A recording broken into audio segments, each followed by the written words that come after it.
collection and validation information stage, Mr. Chairman, is not done in 1 week's time. This is a continuous process. Hindi po ito ginagawa in 1 week's time and then yung 1 week, then yung mga nag-surrender, which I recall, resulted to more than 1 million, hindi mo po makonsolidate in 1 week yon. So the consolidation information gathering was done on the first week, but it is on a continuous process. Dire-diretso po ito, hindi isang linggo lang and then tapos kinuha yung mga pangalan and then ito na yung mga ni-rehab. Remember to pong tokhang na to, those are the ones that who voluntarily surrendered for rehabilitation, which kung hindi po ako magkamali, resulted to more than 1 million ito, Mr. Chairman. Okay, Mr. Chair, anong mga impormasyon ang kinolekta mula doon sa mga suspected na mga drug users and pushers? Maliban po doon sa sinasabi nila knock and plead, meron pong mga coming from the BADACs or the Illegal Drugs Councils, no? And of course, and some intelligence information coming from different sources. Marami po kasi pwede maging source yan, Mr. Chairman, kaya kinukonsolidate po yan. Mr. Chair, paano po nag-verify ng mga impormasyon na nakukuha? Kasi at first, no, nabanggit po, umabot sa milyon ang mga suspected drug pushers and users. So, mula dun sa ganun karami, paano vine-verify para masala kung sino talaga ang mga dapat na puntahan ng ating police? Groundworks po yan, Mr. Chairman, coming from the different police stations going up. No, I don't know specifically kung how they do it specifically also, pero there are several ways on how to consolidate and gather information as I've said earlier. So sila po ang kumukuha dyan and then kinoconsolidate po yan and then they conduct the rehabilitation. Mr. Chair, dun sa phase ng house-to-house visitation stage, ano ang general na experience ng ating mga pulis? Kapag pupunta sila sa bahay, ano ang kanilang ginagawa kapag napuntahan na nila ang bahay ng suspected drug pusher or drug user?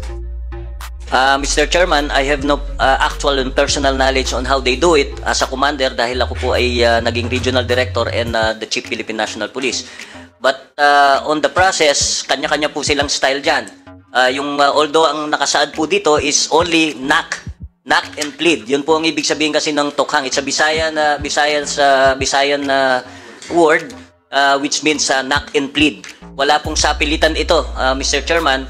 And they do it, they do it randomly in different houses. Kaya wala po silang search warrant, yes, but because they knock and plead. Wala pong sapilitan na nangyari dito, Mr. Chairman. Okay, Mr. Chair, tanong po natin kasi batay sa CMC 2016 sa processing and documentation stage, and I quote, Part 4A, all suspected drug personalities who shall voluntarily surrender shall be required to fill out a voluntary surrender form. So, Mr. Chair, tanong po natin, paano po yung mga hindi voluntarily na magsusurrender? Ano po ang ginawa sa kanila ng police? That I have no knowledge of, Mr. Chairman, because as you have said, they did not surrender. So, wala po kaming information on that, Mr. Chairman. I think, Mr. Chair, since ito ay operasyon na pinamumunuan ng police, then dapat meron po tayong makuhang sagot. Dahil nga, Mr. Chair, meron silang listahan ng mga suspected na drug pushers or users, and as said,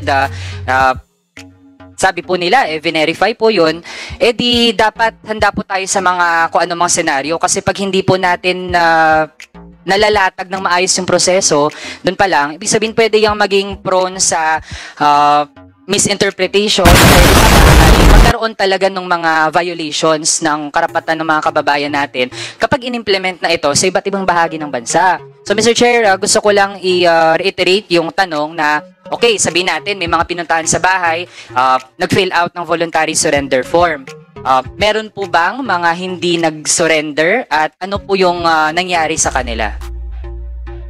Well, yung pong hindi nag-surrender, we presume that they don't need to be rehabilitated, Mr. Chairman. Yung pong nag-surrender sa amin is yung mga who voluntarily surrendered because they want to be rehabilitated and they were all actually accommodated. lahat po nung nag-surrender are all documented. And I'm sure the different police stations still have those documents, Mr. Chairman. Mr. Chair, ang sinasagot po kasi ay yung mga voluntarily surrender di umano. So, ang assumption pa nga dun ay malinis talaga yung proseso. Mr. Chair, kasi, nasa section 4E, and I quote, any person suspected to be involved in illegal drug trafficking who denies or refuses the house-to-house visitation shall be referred to the anti-illegal drug units for immediate case build-up and negation. Mr. Chair, pwede po bang maipaliwanag ano po yung ibig sabihin ng negation? Basically, it's just a word, Mr. Chairman, dahil madalas po yung word nga questionable, yung neutralization, negation, whatever you want to call it, it's basically just a police operation. Yun po ang ibig sabihin lang nun. Wala pong ibig sabihin na iba yun. It's just a police operation. They'll be subjected to police operations. Meaning, yung mga normal police operations po, intelligence build-up, and kung makakuha ka ng ebidensya, then you can conduct police investigations through bypass or probably apply for search warrant.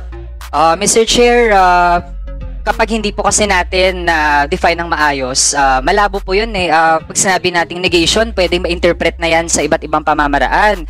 Pwedeng halimbawa suspected nagbebenta ng droga, tapos para mapigilan mo siya sa kanyang ginagawa kasi gusto mong i-prevent yun o i-negate yun, ang daming pwede interpretation at pwedeng kasama nun ay pagpatay. Kasi nga, as mentioned by the former PNP chief, hindi nila masasabi ano yung general na ginagawa. Kaya pwede talaga, iba-iba yung mangyari. At worst, ay pwedeng may mapatay talaga para lang manegate kung ano yung kanyang unang ginagawa, which is being suspected of being a drug pusher or ano pang bahagi dun sa drug trade, no? So, kung ganun, Mr. Chair, ang dating kasi ng ganitong proseso pa lang sa pagkakalatag ng CMC-16, series of 2016, ay parang presumption ay guilty na kung sino man yung nasa listahan. Ang dating ay ang choice mo na lang ay mag-surrender ka, at kung hindi ka mag-surrender, inenegate ka, no? At kung ano man yung interpretasyon na nun nung mga police sa iba't ibang areas. Mr. Chair, can we get the opinion of, say, the CHR on this? Kasi, hindi po ba, halimbawa, kung meron tayong sapat na impormasyon na meron naman talagang involved sa illegal drug trade, hindi po ba dapat sana ay may warrant or magkaroon ng lawful arrest kaysa yung ganitong proseso? Can we get an opinion from the Commission on Human Rights?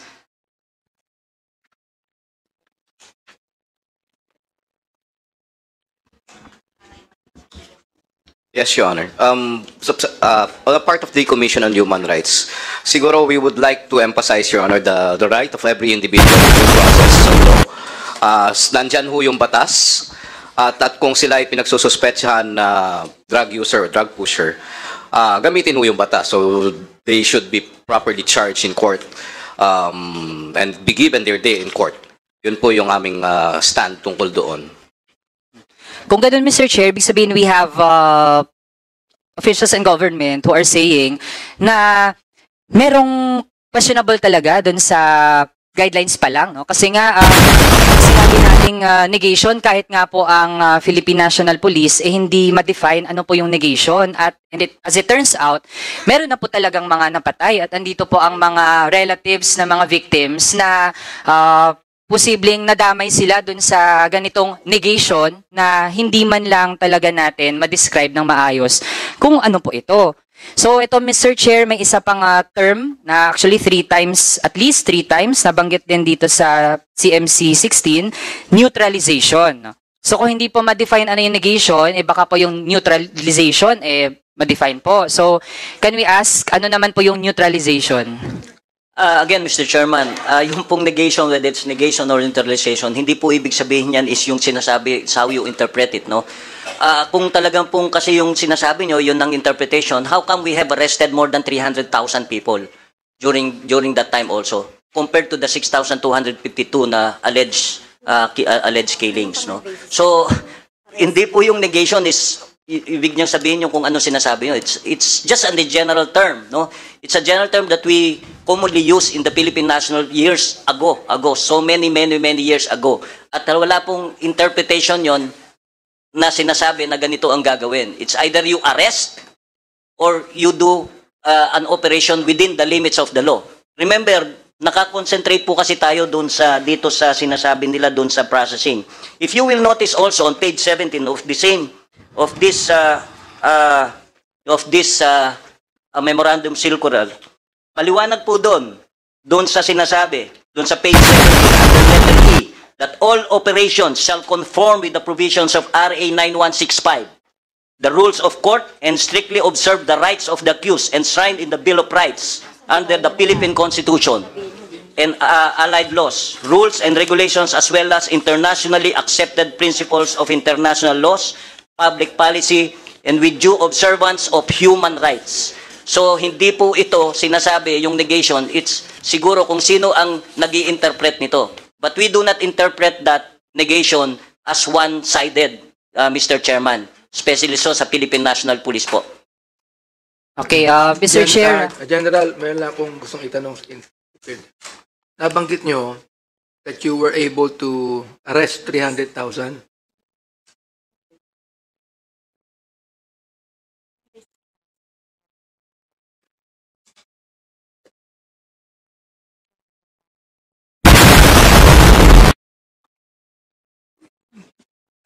Yes, Your Honor, if my record serves me right, we have 345,216. I just don't know the exact dates from 2016 to 2019 or 2016 to 2022. But I think the PNP can give you the exact numbers, Are they Mr. all Chairman. now being rehabilitated, or there are cases in court on the 345,000? Pardon, Mr. Chairman. Are they all now being rehabilitated, or? No, these are the there cases arrested in ones, court? Mr. Chairman. Arrested ones. Those rehabilitated, I think there are more than 1 million during our time, Mr. More than Chairman. 1 million. Pero yung Yes. arrest, for example, Yung mga arrest, I ano have pong my ginagawa nyo I have my when own. you arrest them? I'm sure their cases are still ongoing, Mr. Chairman. Whatever happens Then during the you said PNP. also that comparing that to more than 6,000. So therefore, you are making the 6,000 legitimate. No, to the Mr. Chairman. 300,000. No, Mr. Chairman. I'm not saying that, That's Mr. what Chairman. I'm saying. I mean, I heard it. I heard it from you. That you have arrested 345,000 and only 6,000 have died. So I'm therefore, asking- you are legitimizing the No, Mr. Chairman, I 345,000 never... as against the 6,000? No, Mr. Chairman. Please, Okay. you got me wrong, Mr. Chairman.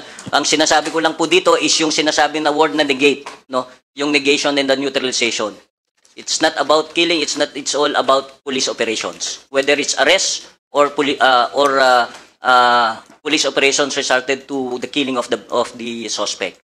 So, Thank you, yun lang thank you po ang for- ibig kong sabihin, Mr. Chairman. Thank you for clarifying. Thank you po. Thank you po, Mr. Chairman. Kasi alam mo, pag No. pinag-usapan natin yan, wala tayong pinagkaiba kay Hitler No, dito. Mr. Chairman, hindi po yan ang Di ibig ba? namin sabihin. We're just trying to say yung word kanina na pinipilit po yung negation. is all about. Sinabi ni Hitler, I killed 6 million Jews so that about 200 million Germans would live. No, Mr. Chairman, we are pro-life, Mr. Chairman, in the Philippine National Good. Police, and one death is too many, just like what you said earlier. Salamat po. Go ahead. Yes, Mr. Chair, i-reiterate ko lang po kasi nga hindi pa rin nasasagot yung tanong, no? Una yung sa negation, tapos yung neutralization, kung pareho ba yun, magkaiba ba yun, and kaya po siguro hindi masagot kasi nga hindi din malinaw talaga kung ano bang gusto mangyari dun sa mga na pagsususpechahan. Ang nakapanguna lang po talaga parang tinatrato na guilty po sila kasi supposedly naman kung merong sapat na ebidensya na bagay sila ng drug trade, edi bakit hindi mag-file or mag-process para magkaroon talaga ng warrant of arrest sa kanila. Ang dating po ay mag-house to house pa tapos kung hindi mag-voluntarily surrender kasi nga suspected po Again po, hindi pa po ito mga may kaso talaga, suspected pa lang. Pero bakit po voluntarily surrender? Yun pong hindi ko maintindihan, Mr. Chair. So surrender ka pero wala ka pang kaso. So ang dating nun, Mr. Chair, paano pa kapag hindi ka surrender, inenegate ka na at kasama dun sa mga negated, buhay po nila yung na-negate, Mr. Chair. Napatay po sila. At hanggang ngayon po, hanggat hindi po ma-define talaga yan, ibig sabihin, dun pa lang sa concept nitong war on drugs, wala dun sa na unang nilabas na CMC-16, may problema na talaga tayo. Kaya ang resulta, pati mga bata at kabataan, namatay na. Taliwas dun sa promise nitong war on drugs na gaganda ang buhay, maging okay yung bansa kung mangyari ito, di ba? Mr. Chair, connected lang, paano natin na-distinguish yung... May akong suggestion. Gusto lang tanungin yung ating current PNP ngayon. General Bakay, no? Yung bang rule ng dating Director General, andun pa rin pa sa inyo, yung negation? Mr. Chair, we have the Director for Operations here. We also have the existing CMC on our anti-drug campaign. May the question be directed to him because I don't have the... Generally. O kayo, yung bang negation, hanggang ngayon, andyan pa rin. Sir, yung negation na sinasabi, sir, ay very generic word po yan doon sa amin. It doesn't mean na pag negation ay mayroon na yung kaya po yung sinasabi ni Honorable Congressman Manuel na yung mayroong mamamatay or meron. It's within the law po yung gagawin naming operation. Pag sinabi nyo generic, ibig sabihin, agree kayo doon sa sinabi ni Congressman Manuel. Let me get, sir, yung tanong, sir, ni Congressman Manuel, sir, kung yung sinasabi niya negation and neutralization. Mr. Chair, yung hinahanap kasi natin, ano ba talagang ibig sabihin nitong negation tsaka neutralization? Kasi hindi siya na-define dito sa document. Tapos, ang sabi, pwedeng maging subject to negation yung mga hindi mag-voluntarily surrender kahit na wala pa silang kaso, suspected na drug user o drug pusher pa lang sila. So, Mr. Chair, kaya natin yun gustong dinan talaga. No? Kasi sa atin nga dito, nagsispend tayo ng ilang hours para mag-discuss lang ng mga definition. Kasi kung wala yan, magiging prone talaga sa abuso yung mga police operations natin. Mr. Chair, sila, no? Kasi meron project HVT o High Value Target. Mr. Chair, balik po sa PNP, paano po na-distinguish ang mga low value target tsaka mga high value target? I direct the question, Mr. Chair, to the PNP.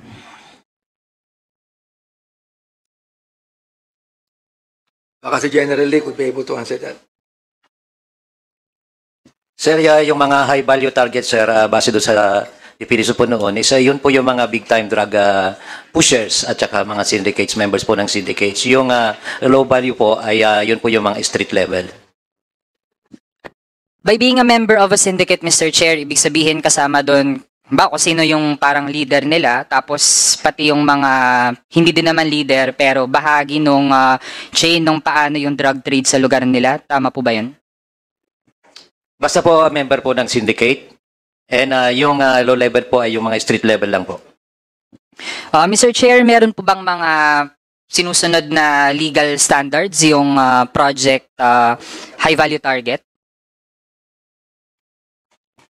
Sir, sa ngayon po, I will just speak doon sa ginagawa namin ngayon, doon sa anti-illegal drug campaign, which is the current Memorandum Circular ADORE. Yun po yung pinapatupad ko. I cannot speak doon po sa previous na campaign. Okay, so Mr. Chair, since this is referring to project high value targets, sa ilalim po ng project double barrel. So sa implementation, Mr. Chair, I would refer this again sa former PNP chief, no?